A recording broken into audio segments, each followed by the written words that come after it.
And welcome. Hello, hello, hello. Right. Ladies and gentlemen, welcome to COM1108. This is a public speaking class, and you guys are together in this journey with me, Miss Farah. As you can see here, my name is Wanda Farah Shamsuddin, and I am your instructor for this course. So, if you want to know more about me, is actually I have provided a little bit of information about me in the blackboard itself. So in the welcome note, you can have a look at some details about me. And what's most important about welcome note is the learning plan. And I shall be talking more about that in a bit. Okay. So, first and foremost, I just want to formally introduce myself. My name is Wanur Farah Shamsuddin. Miss Farah. So this is my email address. This is very, very important, guys. You have no idea how important this is because throughout the semester itself, you guys might need to email me, and when that happens, you guys will be coming back to me and say, Mates, what's your email address? So please do take note on this email address. And this is very, very important. You guys will be needing this one fine day. Okay, so don't tell me or don't tell anybody that, Miss Farr didn't say her email address and stuff. It's obviously here. Not only that, my email address is also provided in the blackboard itself in the welcome note, so please do have a look at it. All right, so this was me a long time ago, before the quarantine, way before everything was fine, happy traveling the world. But yeah, I am from Kolal.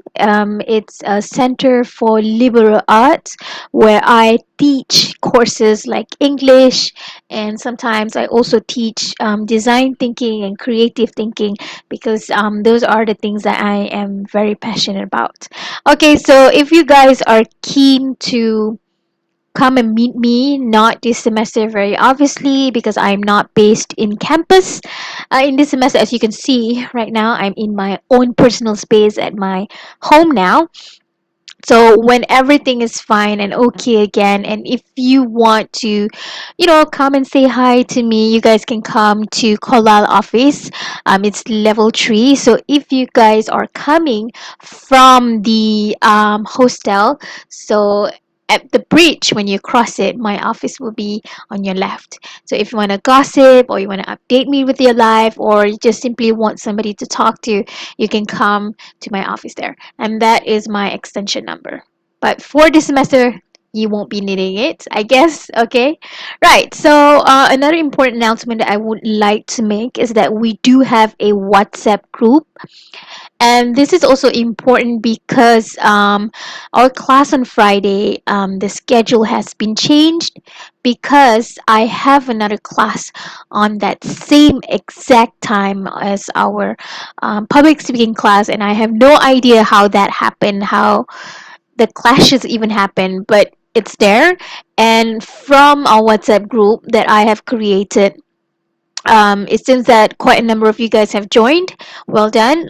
To those who haven't joined, please do scan this QR code. And if you want to have the link is actually available in your first announcement on Blackboard. So please do check it out. And this is very important because every single time I start my class, I will give you guys some reminders to come to my class and join our class. And sometimes we would have very important announcement in our WhatsApp group. And our WhatsApp group is also very crucial when it comes to tests, because that is when I announce to you when the test is going to start, and any kind of discussion will happen there. So please do join our WhatsApp group. All right. Right, let's get started. Let's firstly talk about what exactly is a public speaking class.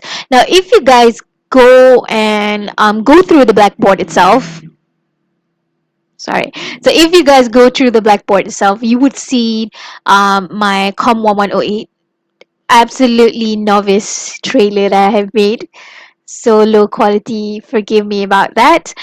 So I have given you guys some background information, some trailer onto why exactly do we need a public speaking class. Okay, so if you haven't checked it out, please do have a look at it. But most importantly, when we talk about public speaking, we're not just looking at your ability to speak in front of a public where it's like a fixed number of audience, and it's like not just talking in public or having a public speaking competition by itself. It's not just that. Sometimes you need good public speaking skills in your daily life as well. Um, Such as trying to convince your mom on buying one thing, or justifying to your aunt why they should give you pocket money.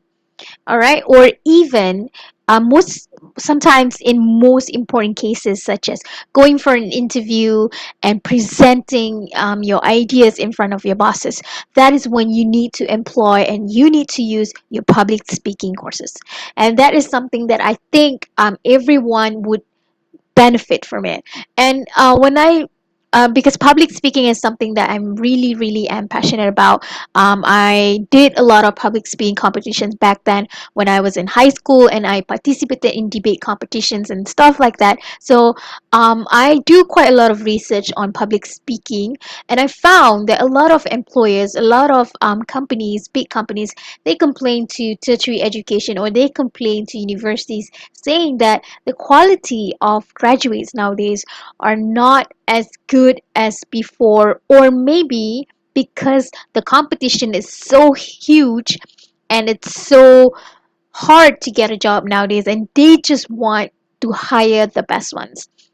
And very often, what they would complain to us is that graduates do not have good English during the interview itself. So it's not about just having to hire people, but even before getting employed yourself, a lot of graduate nowadays, they weren't be able to perform well, especially in the interview. Now, having said that, we believe that we need to, prepare you guys for these skill.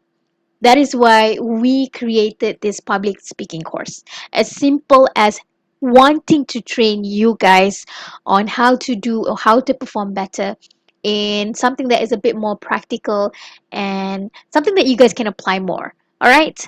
Okay. So in this course, you guys will be learning first and foremost, you will be able to learn on how to select good topics, because it's important for you to get a good topic so that you can perform your best, basically. And then in this course, you guys will be learning two types of speeches, which are informative speech and also persuasive speech. And while we are learning on how to do well in these two speeches, you guys will also be taught about strong language and weak language. Now, strong language is when you use good and emphasize on certain things when you describe people, so that people will pay attention more to your speech, and you want to eliminate bad language or weak language. And we also will be teaching you nonverbal communication. You guys might have noticed that I'm doing quite a bit of nonverbal communication as I'm speaking or as I'm recording this lecture itself. So we're gonna teach you guys how to have good nonverbal communication. Not only that, ladies and gentlemen, as I am speaking with you guys, I my nonverbal communication is very limited, because you guys can only see half part of my body, whereas if you're standing, you would be able to show a bit more of your confidence through your nonverbal communication. And we will try and train you guys that in this course. And in the first class today, we will be talking about audience analysis. And we will be looking into how you want to tally, or how you want to, change, or you want to, you know, yeah, change your speech into having to think about your audience as well. And we're going to talk about it in a bit. Okay, so this is like a general overview of how your semester is going to be in this course. Awesome. Right. So for this course, this is an online learning class. There are a few things that you have to be aware of. So the first one is that for your live sessions. Now, this is when you have your schedule with you. If you receive any schedule, something that look like this, let me just have it. Oopsie. Right. I don't know if you guys will be able to see this. So something like this. So this is your timetable. Okay, so that timetable, even though that we do not have face-to-face classes, but you guys need to attend the live session by clicking on the Blackboard link that I will always give you guys every single week. Okay, so I will create a to-do list for every single week for 14 weeks, and in that announcement, in that Blackboard announcement, there should be two links to our Monday class and also Thursday class. Now, as I mentioned earlier in this video, we talk about how my class is actually clashing. Our class for public speaking is actually clashing with my other courses. So, after discussing with some of you guys in the WhatsApp group, we have decided to do our class or to change our timetable and to change the time slot for our COM1108, this 2 hour class, to be on Monday, 9 a.m. to 11 a.m. Okay, so please do take note. I have submitted the form to be sent to the management, and hopefully, you guys will be receiving a new timetable next week with the new updated one. All right, and it's expected of you to attend these two live sessions. Um, and also to perform one or to complete one Blackboard task every single week. Okay, I also have booked or I have reserved one slot, 1 hour slot for consultation, just in case, just for you guys, just for this course, just in case if any of you guys want to do consultation. Okay, so the most important thing about consultation is that you guys have to email me in advance asking for consultation. I have made my free time, 1 hour free time on Friday, to be yours. However, you still need to book that consultation, and then I can give you the virtual link so that we can have the virtual consultation. All right, so that is for our classes. I want to show you guys the learning plan because it's important and all of the information are actually there. So I'm going to open my Blackboard now. Okay, so this is your Blackboard. Hopefully you guys will be able to work on your Blackboard. So just in case if some of you guys do not know how to work with your Blackboard, I'm so sorry. It is as simple as googling Blackboard NT, and then click on here elearning.newnt.edu.mine.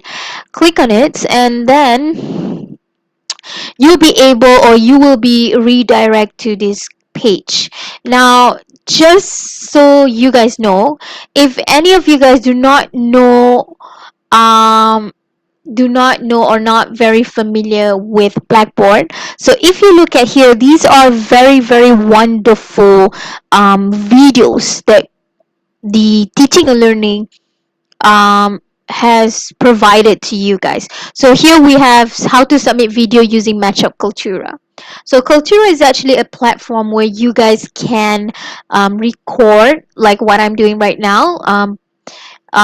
It's like something that is like a program that has been embedded in Blackboard itself. So if any of you guys have a bit of confusion or do not know how to work on Blackboard, you guys can simply go ahead and find some useful videos over here.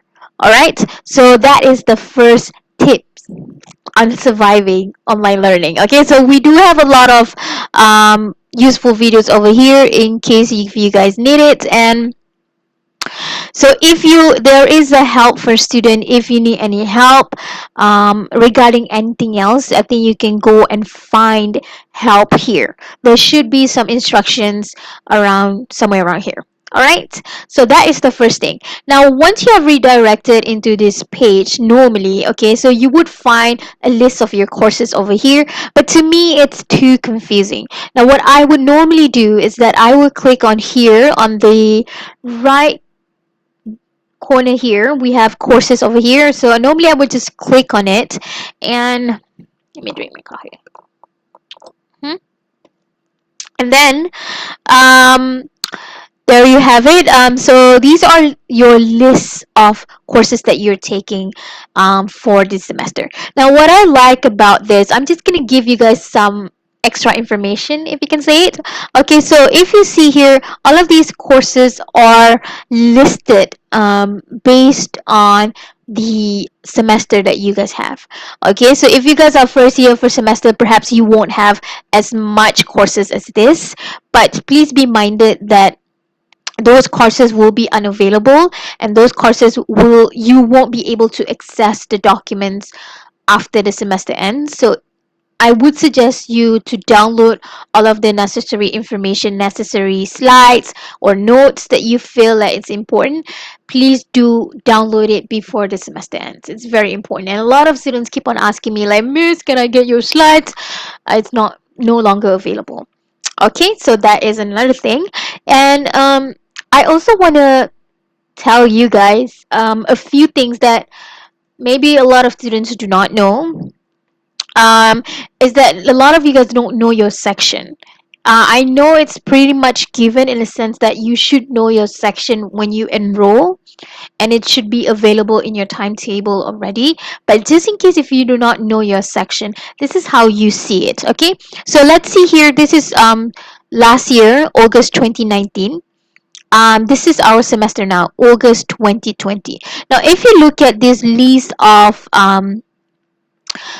courses that we have here. So this is after MYI1 dot, you would have the course code. Like for here, we have ENL 1110 dot, okay, 8C. Now this 8C is your section. Okay, so if we look at our public speaking class here, we have COM1108 dot 8B. Okay, so another thing that like to break down the code a little bit to you guys. Okay, so what does this 8 mean? So 8 means literally August 8. Okay, so if you were enrolled last semester in June, let's have a look at June here. So the code will be 6 because June is 6, right? Okay, so there you have it. If it's January, it's 1. All right. So basically, your blackboard itself has indicated or have shown you or gives clue to what section and what course that you're taking. Okay, so please do take note. So you don't have to go and ask your lecturer, Miss, what section? Miss, I don't know my section. Okay, so that is another thing that you have to know, or maybe something that you don't know, and something that you can make it easy for your life, basically. All right, so now let's click on our class, which is public speaking.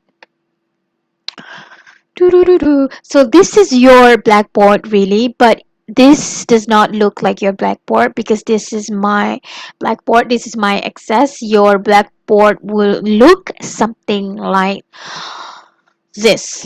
All right, so this is your blackboard, obviously. So here you can click on content over here.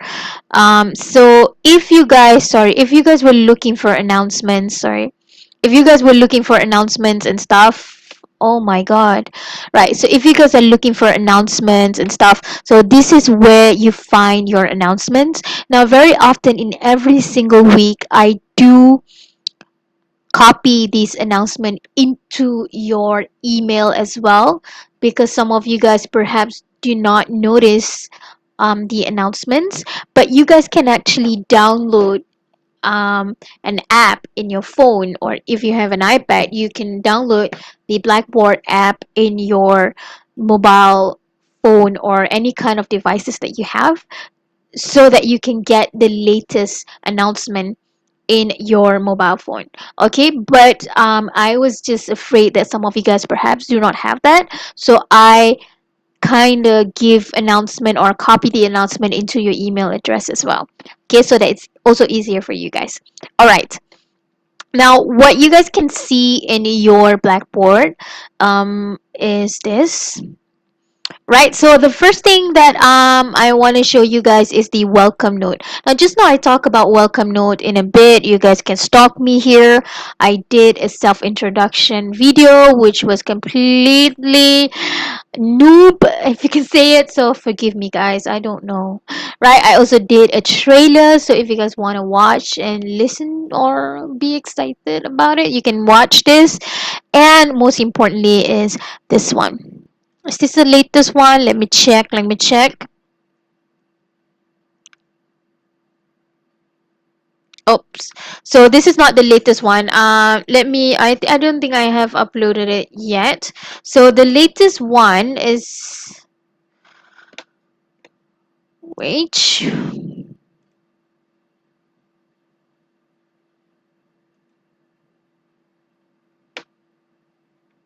All right. Is this the latest one?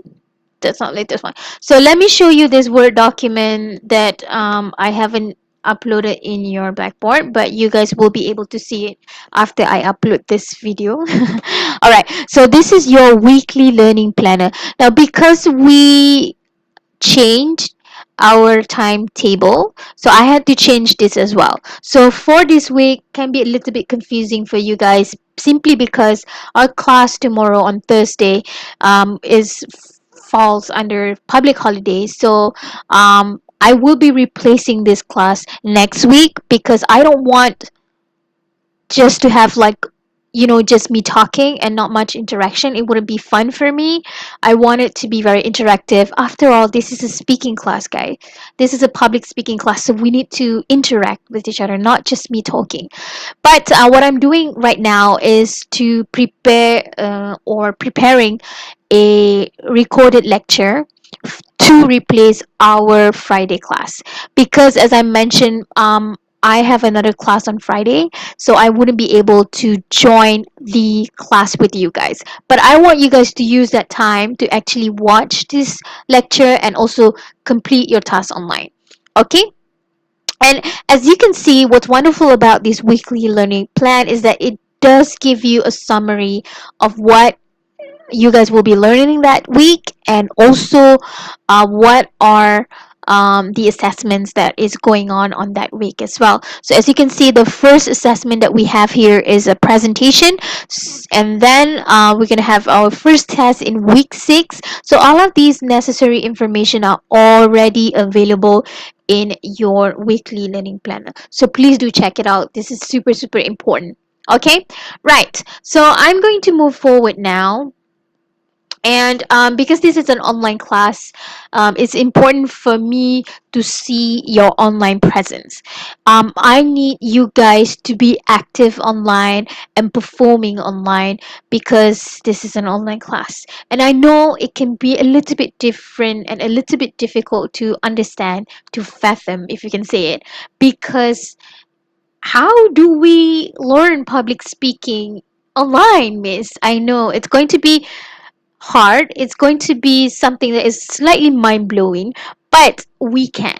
Okay, so what I'm showing you guys here is that I can see your online presence through Blackboard, which is something that you guys won't be able to see, but as the instructor, I will be able to see. And this is what I want to show you guys. Okay, so for some of you guys who were my ex students, I see a lot of, so half of you guys were my ex students, so you know the drill. I always show you this because these will be your proofs. So if you come to my class online, and I can see it here. So for example, here I do have a list of your name list here, and I know when was the last time that you guys access on Blackboard. I can see every single thing that you do on Blackboard. And when I click on your respective name, for example, I'm so sorry, Aina, I had to use your name because your name is the first on the list. So here, when I click on anybody's name, I can see how much this person has contributed online, or how much this person, as you can see here, Aina has done a very good job on accessing Blackboard as compared to her peers. Okay, so she spent quite 3 hours or 3 minutes, I'm not too sure, but she spent a higher time accessing or opening her Blackboard for this course. And when it comes to interaction, so I can definitely see your performance on Blackboard, and this will be the burden of proof that I will be showing to your faculty. For example, if the faculty says, why is this student failing or stuff like that, these are the things that I'm going to show your faculty. If you don't log into your Blackboard, if you don't do anything, which last semester two of my public speaking students did not do that, unfortunately you will fail this course, and I don't want that. Okay, so please help me to help you to pass this course. Okay, so another important announcement that I want to make is that during the live session on Monday and also on Thursday, I will be taking the attendance. And if you cannot make it to the live sessions, for example, if your Wi-Fi is down, or if you don't have any kind of devices, you don't have access to it, all you have to do is WhatsApp me and let me know, and then I will be, no, as usual, I'll be recording the lecture, and then I'm gonna give you guys 1 week to watch the recording. Okay, after you're done watching the recording, then only I will take your attendance. Okay, so it's important for me to note on and to be a bit more flexible, because uh, sometimes your internet is not there, it's not your fault. Okay, but it's also important for you guys to keep an open communication with me and to update me on your internet, because this is, after all, it's a online learning class. Okay, so another important thing about online classes is that all of our exams and tests will be done online, so I need you guys to have good internet connection. So if you do not have good internet connection during the test itself, 1 week before the test, please do let me know so that I can arrange something else for you. Okay, so I'm not a monster. All you have to do is just inform me on your condition, and I'll try my best to make it easier for you. Awesome. All right. So this table basically illustrates how your course for this COM1108 will be graded. So as you can see, we have three different presentations because this is a public speaking class. Okay, the first two presentations will be individual task. It's 20% each. And for the first presentation, it will be something very easy. I need you guys to present to me a presentation, any kind of topic, up until 3 minutes. And then it will be a recorded video where I ask you guys to record yourself performing or doing the public speaking itself. Alright, so for the first presentation, you guys have to submit via Google Drive. As simple as that. It's very easy because it's the first presentation anyway. Okay, but for your second presentation, I'm gonna challenge you guys a little bit, in a sense that we are doing a live presentation. I'm gonna give you guys like your turns, and then during our class on Monday, which is a 2-hour class, I want you guys to present in front of me during a live session. Okay, so that is also 20%, because we need to challenge you guys a little bit as well.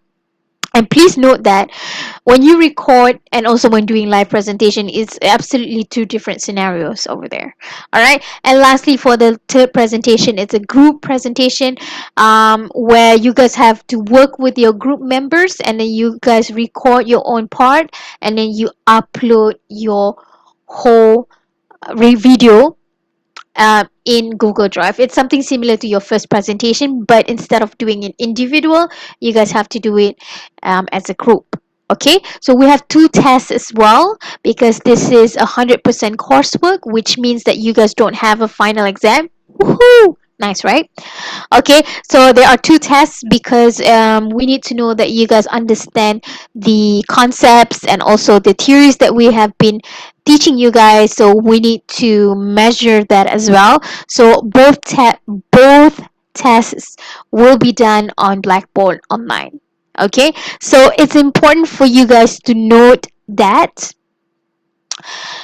because we do have a few sections this semester, we need to do it simultaneously together with the rest of your friends from different sections who are taking COM1108 as well. So to have it on the same time, okay, has to, okay, everybody has to make yourself available on this proposed date. Okay, so on Wednesday 23rd of September and also Wednesday 28th of October 4 to 6, you guys must be available for your tests.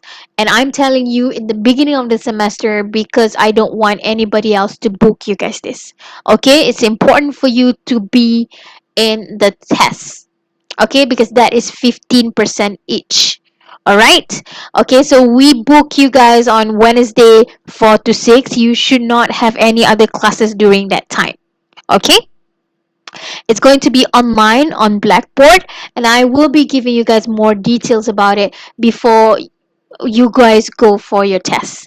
Okay, all right, so lastly we also have one reflective essay, in the sense that we want to listen to you, we want to know what you guys think about this course, blah blah blah. So you guys have to reflect on your learning experience, learning journey throughout the semester, and provide to us um, an essay. Okay, and that one will be due in week 13.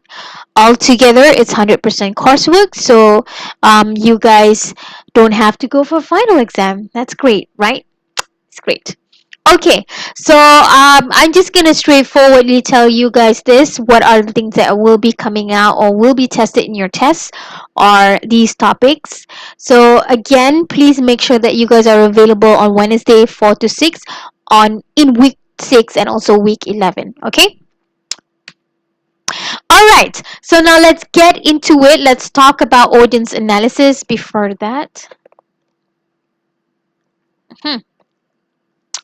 Right, in order for you to get your attendance taken for Friday's class, which is this week class, you have to do two things here. The first one is for you to watch this recording, which you guys are doing right now, and secondly is to complete an MCQ about this topic on audience analysis. Okay, so I'm gonna give all of the more thorough information on Blackboard as well. So, but please remember to complete both tasks. You cannot just watch the recording, but then you don't complete the audience analysis MCQ. If you don't do any one of these, your attendance will be taken as absent. All right. Okay, so now let's get into it. When we talk or when we do presentation, I want to ask you guys, to you, in your opinion, what is the most important aspect when doing a public speaking? Now, I want you guys to pause this video and think about it. Think. What do you think is the most important thing when you want to do a public speaking? All right. Now, for me, now everyone would have different answers, very obviously, but to me, the most important thing that I would think about when I'm doing a presentation or even a public speaking or delivering a speech, if you can say it, is to think about my audience. I would think about who am I talking to? Is it a bunch of machi? Is it a bunch of aunties or uncles coming from kampong? Or are they like my friends, people my age? Or are they someone younger, like from primary schools? Okay, so that by thinking about my audience, then only I will be able to tally or think about an appropriate speech, or my language will automatically change when I know who I'm talking to. All right, so that is one of the things or one of the important aspects when doing a presentation, which is into thinking about who you want to talk to. All right, so Before we move deeper into the analysis or doing analysis about your audience, we need to understand the psychology behind it. Right. When you think about your audience, you have to remember that each one of your audience is unique of their own. They have their own background information and they have their own experience. They have their own thinking into whatever that you guys are talking or whatever topic that you guys chose to speak. Because when the audience, listen to the speaker, what they did in their head is that whatever that you guys said will be filtered into something that we call as the frame of reference. By all means, is that it is the based or whatever that you speak, the topic that you chose will be compared to what they think, to what their interests are, to what their expectations are, to their knowledge, or even to their experience. So they hear what they want to hear and things that they think are meaningful for them. And this is something that we call as egocentrism. Okay? Egocentrism is the tendency of people to be concerned about what they believed in, what their values are, and the concepts that makes them them. Okay, so they view something on or based on who they are. That is egocentrism. Okay, so what does it mean? What can you learn from this? What can you learn from understanding the concept of egocentrism? It means that whatever that you guys talk or the topic that you guys choose, the language, the word choice, everything that you say, the listeners or the audience will eventually judge you based on what they know and what they believed in. Okay? As simple as having to convince someone about God, okay, someone or sorry, having to convince someone who do not believe in religion, okay, to believe in God. Obviously that person has their own perspective and has their own arguments about the concept that they believed in, and you want to convince them and have a debate. So what's going to happen is that in their mind they will be, rejecting all of your claims and speech. They'll be like, nope, no, no, not what I believed in. So it's important for you to relate your message to your audience into making sure that they should actually understand and care about this concept that you want to talk about or the speech that you want to say. So you must make sure that they think that they should care about the topic. All right. So this is what we're going to learn today. And in our lesson for today, we're going to cover all of these information. Number one, why is audience analysis so super important? Number two, how do you want to establish a common ground with your audience? Number three, we're going to talk about situational characteristics. We also will be talking about the background information or the demographic information about your audience. And lastly, we shall be talking about the disposition of your audience towards your speech and stuff like that. Okay, so all of these will be covered in our lesson today. So the first thing is for you to understand what does it mean by audience centeredness. Now, a very good and effective speaker always has audience centeredness in mind. So it means that you as a speaker will keep on continue thinking about your audience first when doing a speech, before and after or during you doing this speech, by analyzing how they react to your speech. Okay, that will be during your speech lah. And before, you might want to ask the organizer, oh, who are these people that I'm talking about, so that you would have a certain information and to predict how they're going to react to your speech. That is something that we call audience centeredness. Now, when you have this audience centeredness, you will be asking yourself as a speaker, who am I talking to, or who am I speaking with? And what do you want them to know, or what do you want them to believe, or even better, to do after listening to your speech? And you need to ask yourself, what is the most effective way of accomplishing that aim that you had before? What would be the best way to convince them on the mission that you have? All right. So these are the questions that you might ask yourself before you start thinking about your speech itself.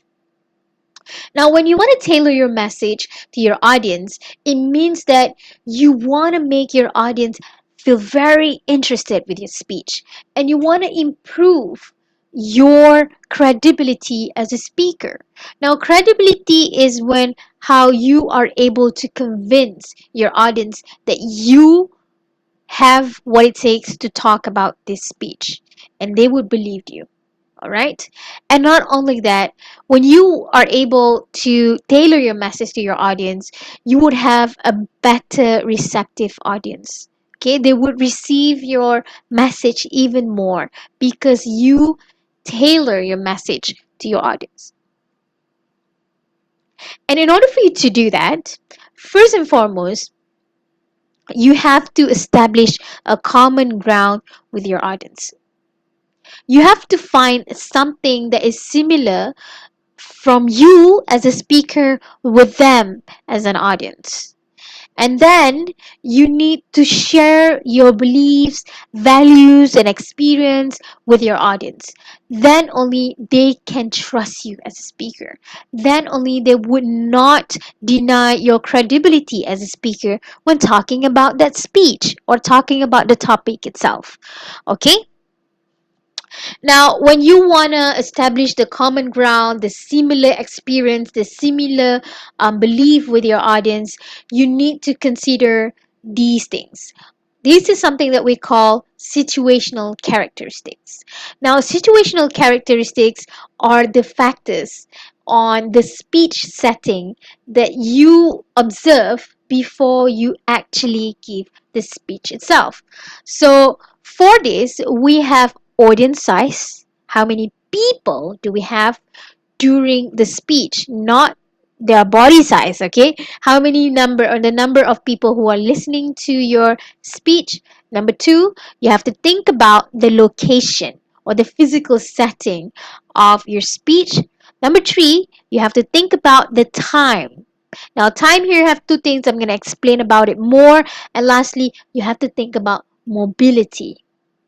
Right, let's move into one by one of the situational audience analysis. So for the first one is the audience size. Now, audience size is referring to the number of people who are listening to your speech. Now, the rule of thumb is that the larger or the more people who are listening to your speech, the more formal that you have to be. Why? Because when you have more people, it means that you would have to consider more different things about them. And the best way to do it is to be formal. Okay, because if you have more people, it means that you can have, someone from your age, somebody who is older than you, someone who's younger than you, and the best way to make it better is for you to make it formal, so that you won't offend, or you won't make silly jokes that would offend someone who is maybe not as receptive as you are because you're younger, perhaps. Okay, that is why the rule of thumb, if you have more people listening to your speech, you have to be more formal. Okay, and when you think, or how many people are coming to your speech, that would eventually affect on your language, how you speak, and also the visual aids that you would use. Okay, because if you have, or if you were to speak in a larger number of people, the choices of pictures would be different as well. Okay, because you want to tally to your audience. So those are the things that you have to consider before doing a speech. So, and if you look at these pictures, yeah, ladies and gentlemen, so definitely there are, different ways of speaking, even if we look at these two situations here. Now, the first picture that we have, sorry, the first picture that we have here is somebody who is perhaps doing a presentation, and even look at the way that they were organized. They have a big table and they are sort of like circling around themselves. Okay, so this will also relate to mobility, the one that we're going to speak about in a bit. Okay, now even for this one as well, now as you can see, the setting, the location of it is that your audience is sort of like facing in front of you like that, rather than the first picture where you have everyone is like sitting around you. So all of that do make a difference, because obviously here, if this person is doing something else, you won't be able to notice this. But if you are, sitting like this, that will affect your motivation as a speaker, because this person is not listening to you, they're looking at your phone. This person is, doing something else and they're not listening to you. Or some people will get nervous when they have everyone looking at them. So all of these will affect your speech as well. And something that is most relevant with us in this semester, talking to your laptop, like what I'm doing right now. So even when you are doing virtual meetings or even virtual learning and having to do presentation during um, a live or virtual setting itself, that would eventually affect your speech as well. Okay, because as I mentioned, right now I'm sitting down, it's limited only to this frame. But when you are, sort of like standing, you would have different ways of conveying your, nonverbal communication. Your hand gestures will be different and you would look differently. Okay, so those are the things. And what I want to talk about from these photos are actually physical setting or the location of your speech. When we talk about physical setting, we're looking at the physical arrangement of your speech. And you think about, when you think about the temperature, is it going to be very hot? If there are too many people and then you have like a very small room, it will get very hot, isn't it? And you have to think about the seating and the size of the room, and think about what are the available facilities there. So if you have like a very big lecture room where you have a microphone and also you have, the LCD projector, it will be much easier for you to speak and to show them when doing a speech in such a room. Okay, so as I mentioned here, as you can see here, there's no LCD. This is just mainly you have like a whiteboard. There is an LCD here, but we're not using it. As compared to this, as you can see, everybody is opening their own laptop, but you still have like an LCD. So the way that you interact with your audience will be definitely different as well.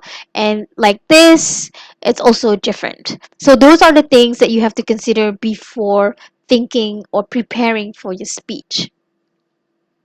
Now, moving forward to the third factor, now we're looking at time. Now, time here, there are two things. The first one, how much time do you have to speak? Okay, so very normally when you go for a competition and stuff, they would tell you, how many minutes that you have to talk and stuff like that.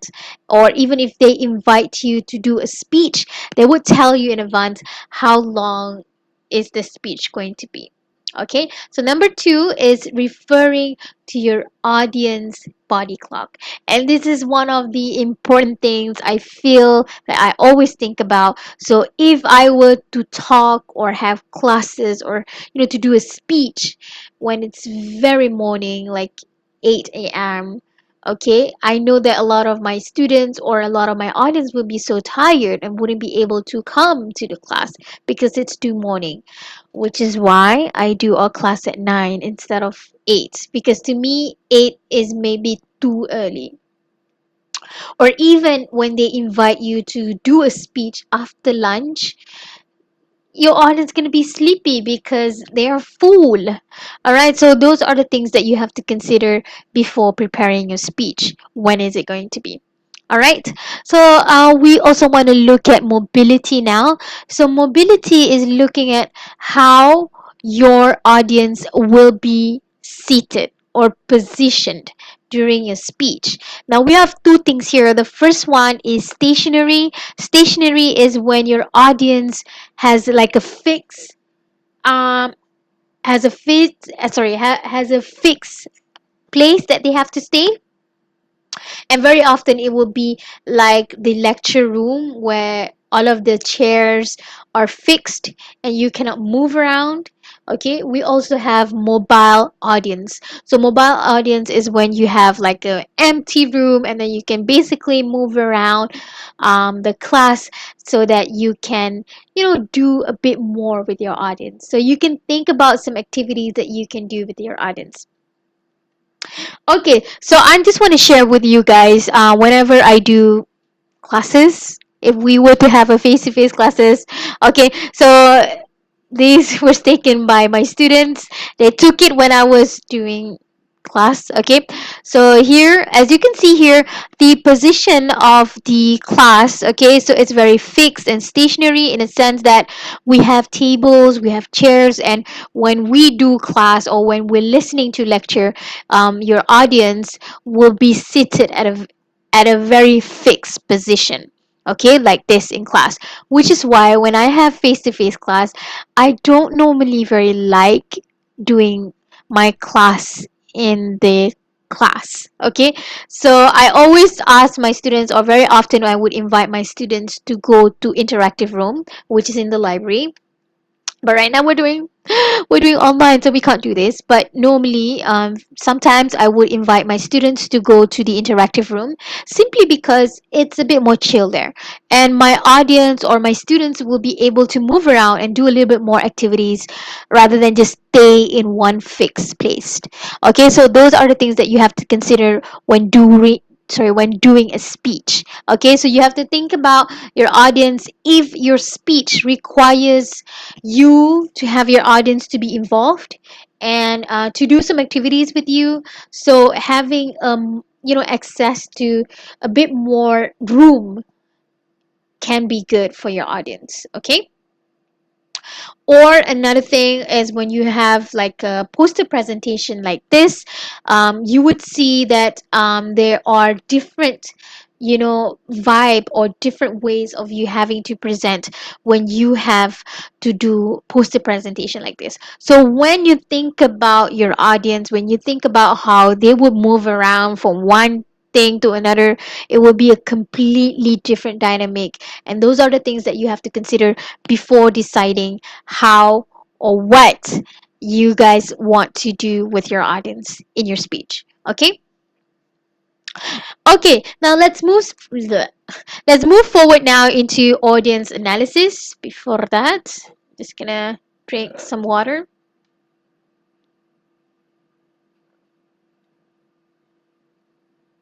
Should I do SMR? Kidding, guys.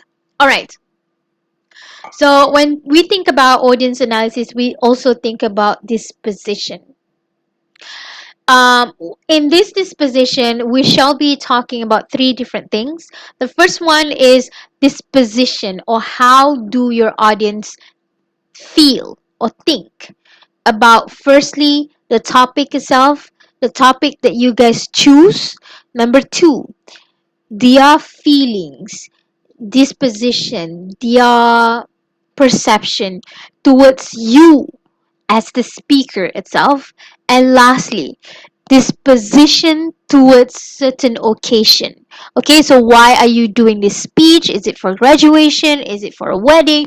So all of these things that you have to consider when thinking about audience analysis. Now let's look at the first one.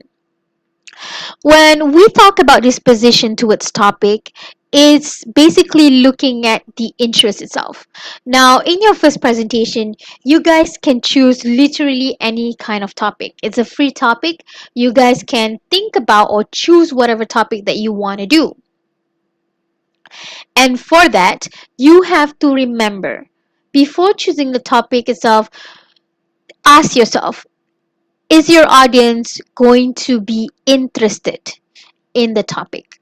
Are they going to be engaged? Or are they going to be distracted because your topic is so boring for them? Okay, so number two, think about the knowledge. Think about whether or not your audience will be able to understand the topic. So if you are presenting a topic to primary school kids, obviously you're not going to use some jargon, you're not going to use some technical language over there, so you don't want to use certain degree of language or words that you want to use with your audience. Okay, and you also have to tally and change the level of the speech, the pace, how you pronounce things very, very slowly, or even to keep it very natural like this. It all depends on your audience. And lastly, you have to think about the attitude.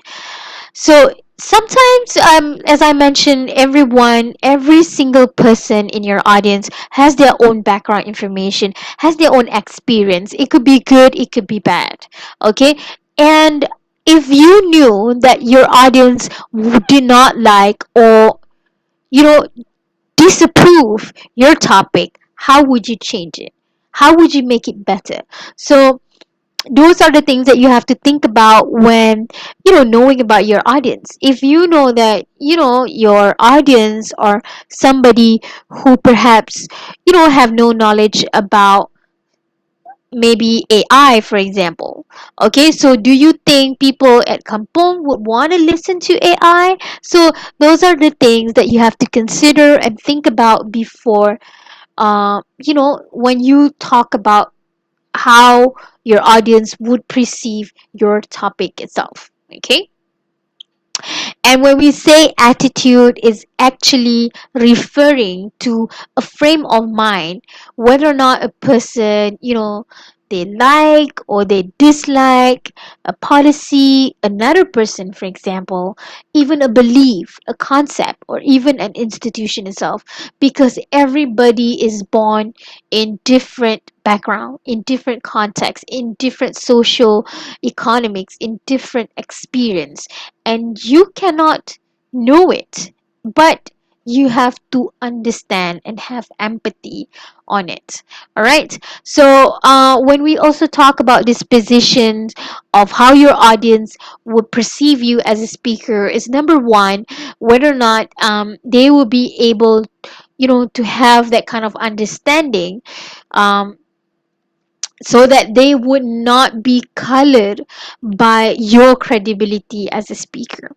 All right, so when you want to talk about a topic, for example, uh, Black Lives Matters movement. Okay, so if you want to talk about it, you know that you need to establish a certain credibility. Not everyone can talk about that topic because it's so delicate, and your audience will eventually ask you, who are you to talk about this? Are you really concerned? Do you care about this movement? Why would you care? So as a speaker, you need to show and you need to prove to your audience that you definitely is the right person to talk about this topic, basically. So that is credibility. Okay, so the basically the rule is, the more competent that they see you are, or they believe you guys are, the more likely that your audience will eventually accept whatever that you guys or whatever that you say in your speech.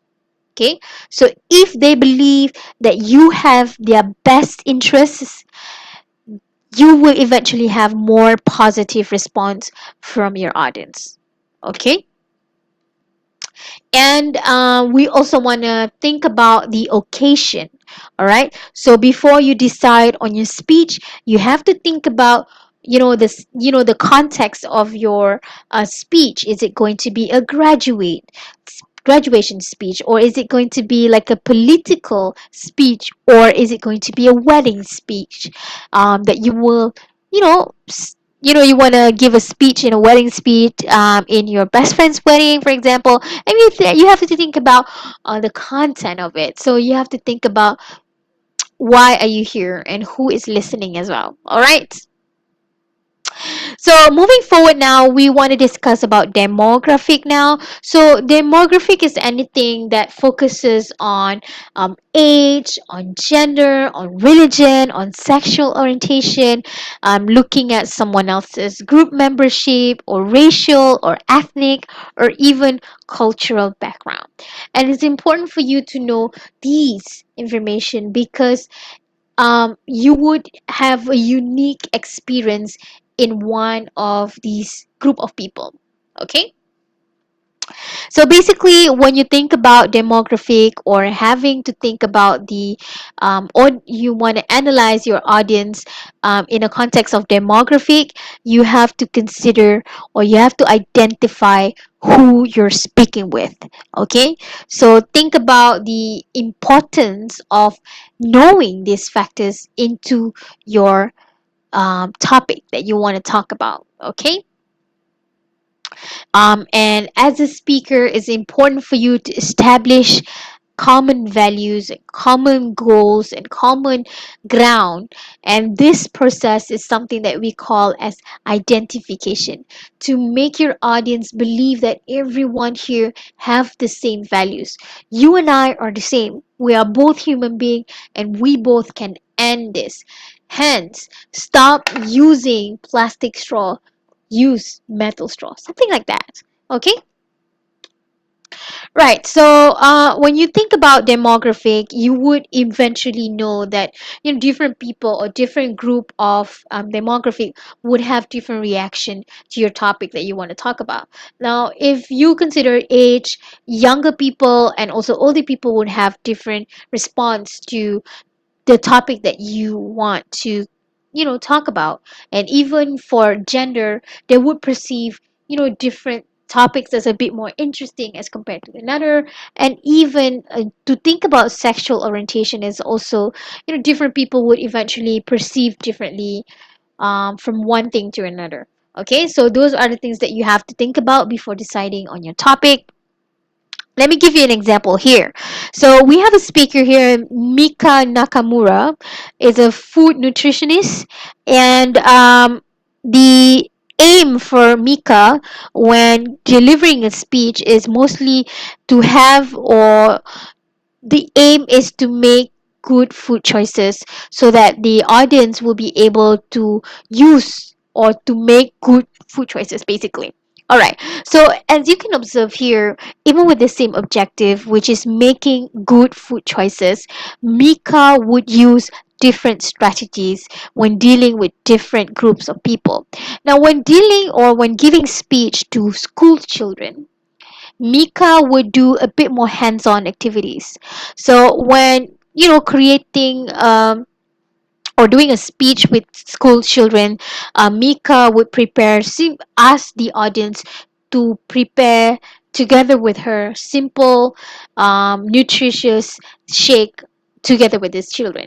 Why? Because children has shorter attention span and they would enjoy doing more hands-on activities compared to just listening because it's their age. They would like to go around and run and stuff like that. Okay, but when giving a speech with parents, Mika would tend to do or do a speech that would involve the audience revolving around how to prepare healthy food quickly and easily, because parents are most likely to be working adults and then they don't really have time, but they really want to know what are the options for healthy food and how can they you know use or how they can eat good food and healthy food without consuming too much time. Okay. And lastly, when Mika is delivering a speech to older adults, she would tend to use a bit more complicated techniques because she believes that everyone is adult enough and would have, higher or more experience in handling knives, for example, or knowing more complicated techniques. And she would stress more on the importance of healthy aging. Like, so the type of food will be also different. Okay, so this is a very good example of how Mika trying to tally her speech in accordance to different demographics, different groups of people. Okay, so that is something like a type of knowledge that I want you guys to do and to employ in order for you to make a good and effective presentation. Okay, so as I mentioned, demographic audience analysis will also, consider or will also think about the racial, the cultural, and also the ethnic culture or group of people, or even with a group of a different religion or even group membership, like for example LGBTQ plus community, they would have different things as well. Okay, so let me give you an example. So if you were to give a speech to a group of aunties and a group of older people in general, and you want to mention or you want to use Justin Bieber as your example, so that might not be a good choice because this will be their reaction. They'll be like, oh, who's that boy? Okay, so consider or think about your audience when you want to choose a topic or you want to give an example in your speech. But most importantly, even though that you have to consider those demographic groups, okay, those demographic characteristics, you also have to be very, very careful not to stereotype. Okay, why? Because sometimes, you don't want to assume that everyone in the group of people would eventually have the same conclusion or have the same opinion as another, and not to stereotype people. So some of these samples of stereotypes are like all Asians are good in math. So if you have a bunch of Asians in your speech, and then you suddenly want to do a pop quiz in math because you assume that they would know the answers because you assume that all Asians are good in math. So do not do that, okay? And as you can see here, some stereotypes are perhaps on the positive side, like for example, all Asians are good in math. So good is basically like a compliment, am I right? But as you can see here, a lot of these stereotypes are negative. That is why it's important for you to not stereotype or not overgeneralize this group of people. Okay, now, so we are going to look at these samples here. I want you to observe, okay, the situation that we have here. So the first one here we have Ben at an interview. Ben says, "My aim will be to make sure that physicians are thoroughly informed about the benefits of our products. The doctors will have all information he needs to make sure his patients get the best medications available. It will be an honor to work at this company and to know to know I am able to give a small contribution to helping the doctor do the best he can for his patient." So when giving a speech or saying this in an interview, what is wrong with Ben's speech here? I want you to pause this video and I want you to think very thoroughly on his speech. What is wrong with Ben? So for this particular interview, the mistake that Ben did in this interview is that, yes, Ben was not gender sensitive. As you can see here, the highlight of it is saying basically a stereotype, saying that all doctors are male. The doctor will have all of the information he needs. So you can actually use a bit more general pronouns by saying the doctors will have all of the information that they need. So when you use certain pronouns like they, you don't refer to any kind of gender. So just in case if the interviewer is like a feminist like me, I will not employ this person. Okay, so you have to be very careful when choosing the correct pronouns, or even certain words could be sensitive for some people. Okay, what about this one? Okay, so Russell at a pitch asked to volunteer to paint a library, but then Russell said, "Most of our work will be on Saturday. We might work in the evening or maybe on a Sunday afternoon. But don't worry, we won't work on Sunday morning because that's when everyone will be at church." So what is wrong with this situation that we have here? So obviously, Russell, he believes that, or he has this stereotype that everyone who is volunteering to paint the library is a Christian. So Russell is not, sensitive. Like maybe there are other people who wanted to volunteer, and maybe, some of these people don't go to church on Sunday. Okay, so Russell is not religion sensitive, and some people might get offended by this. All right. So now that you know that there are certain factors or certain characteristics that you have to think about before deciding on your topic. But now, what about adapting your speech or your topic to your audience?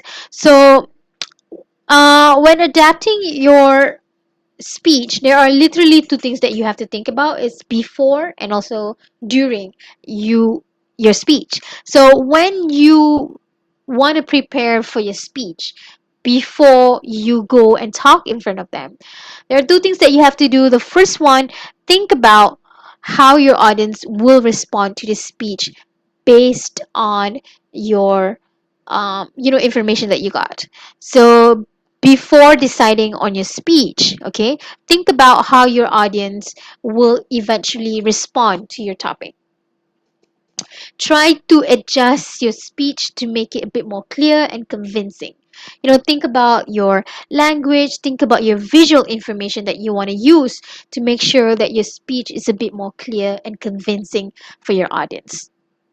Now, during the speech itself, for example, you have no idea who are the people who are talking, and when you came into the stage and see holy, and you see like all these people are listening to you, and you don't have the necessary information, you don't know that these people will come to your speech. What would you do? So the first one is to adjust to the unexpected circumstances. So please be aware on your word choice, and you need to be a bit more spontaneous. So for example, if you say like for example, you wrongly said she, for example, you use certain words that will be inappropriate. Just be candid about it. Say, oops, sorry, didn't mean to be da da da da da. Try to make a joke out of it rather than make it a bit more serious.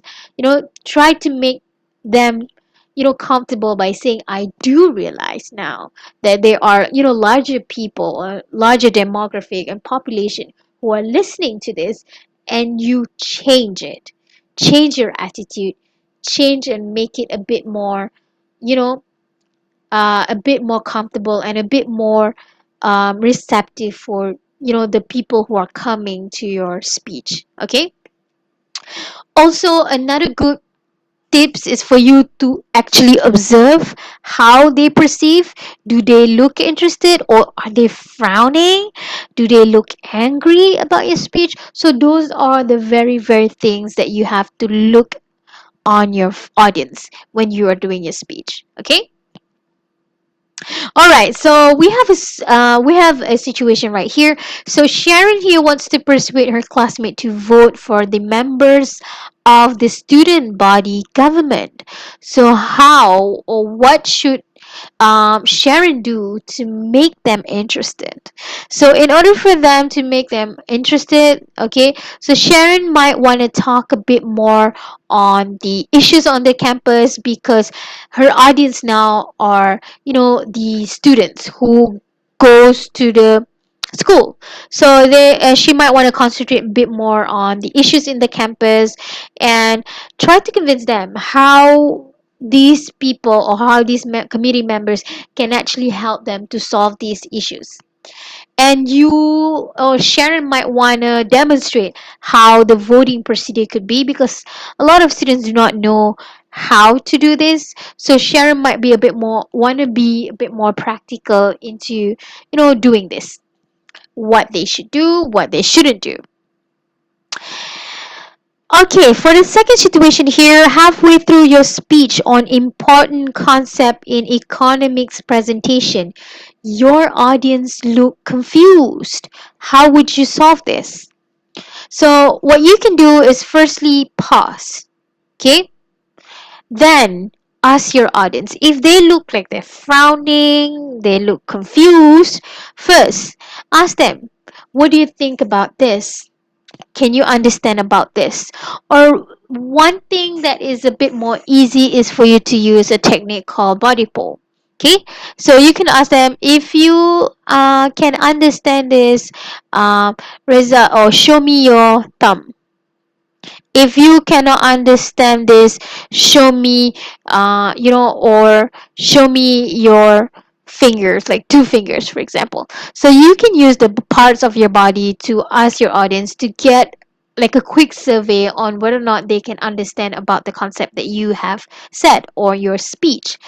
um, After that, after you realize that whether or not they're confused with your speech, you might want to recap or repeat the idea again, but this time try to make it a bit slower. The pace, try to do it, a bit more slower. Or you can try to explain in a different methods. Okay, you might want to use analogies, or you might want to use a different example that is a bit more simpler. Or another favorite of mine would be using diagrams or charts, because different people would have different concepts or different ways of learning, and sometimes the best way is to be simple and use some visual information to make it easier for them to understand. Okay? Right. So the next situation that we have here, that you decide to do an informative speech about how earthquake happened. 90% of your audience do not have basic information about geology. How would you do this? So the first one, make sure that you present your speech in a very basic level. It means that the language that you have to use is very simple. It's like an everyday language. Do not use jargon. Do not use technical language. Number two, it's for you to use more visual aids. Please use a lot of pictures, a lot of diagrams, to make it simpler. If you have a short video, that will be amazing for you to show it to your audience. Another way for you to do this is actually for you to practice with somebody who does not know anything about earthquake and ask for their opinion. Is this good? Is this bad? Should I explain this more, or should I skip this? Okay? So, ladies and gentlemen, what have you learned today? So hopefully at the end of today's class, by now, hopefully you guys would know that audience analysis is so important, because you want to establish identification. So what is identification? It is trying to find common values or common ground between you as a speaker and also with your audience. So you should know by now, situational analysis is very important, and your audience disposition is also very important. Lastly, you should know certain things like demographic to help your audience better understand and help to establish common ground with your audience by looking at their demographic. Okay? Right. So I wanna re-emphasize, or I want to introduce you guys with your Blackboard task. So for this week, in week one, you should be completing a Blackboard task. Now this Blackboard task is for you to create a short video. It could be just 1 to 2 minutes. You can be creative about your video, and in your video, I want you guys to tell me or share with me these information. First one, tell me your name and what should we call you, and then tell me, are you DIB or are you DMCM? Tell me about your favorite Malaysian dish, and tell me about expectations about this course. Okay, try and do this, and submit to me the video before Sunday midnight. And then once you're done, I need you to go back to the discussion board and have a look or watch some of your friends' videos, and then comment on two of your friends' videos. Okay, just like Facebook, just like Instagram, where you watch your friends' video and then you comment on their videos. Okay, and for the commenting part, you should do it before Wednesday midnight.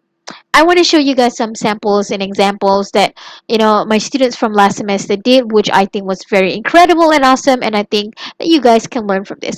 Now, this task, it all depends on your own creativity. I don't say that you have to do this, but I'm just giving you guys some samples and examples just so that you can have a bit of like an understanding or general idea how it can be done. But it does not necessarily have to be that way. Okay? So let's open Blackboard now. Now the first example is from Bong. Let me show you. I don't know if you guys can hear this. So basically, just watch it.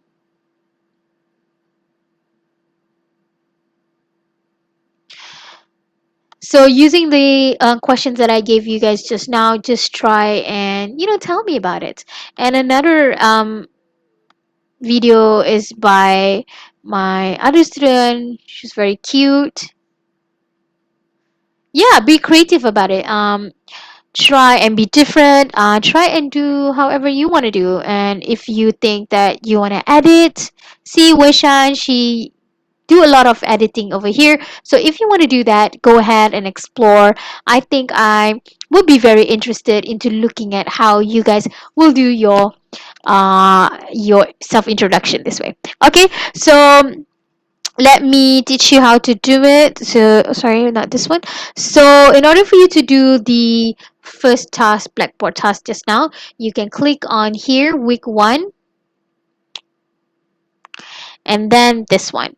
Okay, so click here and then start posting your video. Okay. All right, so that is it for our class today. Please do not forget to do this Blackboard task. And then we're going to have another 1 hour of replacement class next week to replace our class on Thursday. Okay, so in order for you to get your attendance taken for today or for Friday's class, uh, hopefully you have listened until the end of today's lecture.